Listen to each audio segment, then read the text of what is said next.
महाराष्ट्राचा। नमस्कार, मी प्रतिभा। संध्या लाईव्ह मध्ये आपल्या सर्वांचं स्वागत। शिरूर तालुक्याच्या पूर्व भागातील पिंपळसुटी येथे बुधवारी पहाटे घडलेल्या हृदयद्रावक घटनेने संपूर्ण परिसर शोकसागरात बुडाला आहे। अवघ्या 5 वर्षाच्या निष्पाप चिमुकलीची बिबट्याच्या हल्ल्यात दुर्दैवी मृत्यू झाल्याने ग्रामस्थांमध्ये भीती, संताप आणि हळहळ व्यक्त होत आहे। शिरूर तालुक्यात 2019 पासून बिबट्याने हल्ला करून ठार केल्याची ही घटना 13वी घटना आहे। या घटनेनंतर वन विभागाने तातडीने बिबट्याचा कायमचा बंदोबस्त करावा अशी जोरदार मागणी नागरिकांकडून करण्यात येत आहे। मिळालेल्या माहितीनुसार भाग्यश्री संदीप वारे, वय वर्ष 5, सध्या राहणार पिंपळसुटी, मूळ राहणार पाथर्डी गाव, जिल्हा अहिल्यानगर, ही आपल्या आई वडिलांसह पिंपळसुटी येथील शेतकरी मच्छिंद्र प्रल्हाद भोसले यांच्या शेतात ऊसतोड कामासाठी वास्तव्यास होती। बुधवारी पहाटे आई वडील आणि भाग्यश्री गोठ्याबाहेर झोपलेले असताना दबा धरून बसलेल्या बिबट्याने अचानक चिमुकलीवर झडप घातली। हल्ला होताच भाग्यश्रीने मोठ्याने आरडाओरडा केला।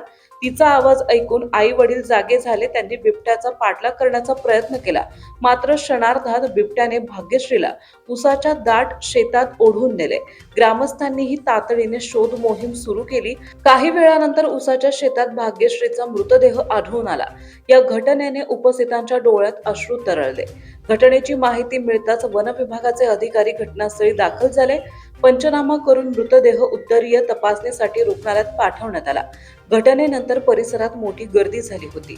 पिंपळसुटीसह परिसरात बिबट्याचा वाढता वावर नागरिकांसाठी धोक्याची घंटा ठरत आहे। वारंवार होणाऱ्या बिबट्याच्या हल्ल्यामुळे शेतकरी, ऊसतोड कामगार आणि ग्रामस्थ भयभीत झाले आहेत। लहान मुलांना घराबाहेर सोडण्यास पालक घाबरत असून रात्रीच्या वेळी शेतात जाणेही धोकादायक बनले आहे। ग्रामस्थांनी वन विभागावर नाराजी व्यक्त करत बिबट्याला तातडीने जेरबंद करावे, पिंजरे लावावेत, गस्त वाढवावी आणि प्रभावित कुटुंबाला तत्काळ आर्थिक मदत द्यावी अशी मागणी केली आहे। प्रशासनाने ठोस उपाययोजनाची गरज। शिरूर तालुक्याच्या पूर्व भागात ऊसाचे क्षेत्र मोठ्या प्रमाणावर असल्याने बिबट्याचा वावर वाढत आहे। वन विभागाने केवळ घटनेनंतर पंचनामा करण्यापुरते मर्यादित न राहता प्रतिबंधात्मक उपाययोजना, जनजागृती, पिंजरे उभारणे, रात्री गस्त आणि धोकादायक भागांचे सर्वेक्षण तातडीने हाती घेणे आवश्यक असल्याची भावना नागरिकांनी व्यक्त केली आहे। या दुर्दैवी घटनेने संपूर्ण परिसरात शोककळा पसरली असून भाग्यश्रीच्या मृत्यूने ऊसतोड कामगारांच्या सुरक्षिततेचा प्रश्न पुन्हा एकदा ऐरणीवर आला आहे। 16 पिंजरे लावलेले आहेत। ड्रोनद्वारे नरभक्षक बिबट्या शोधण्याचे काम सुरू आहे।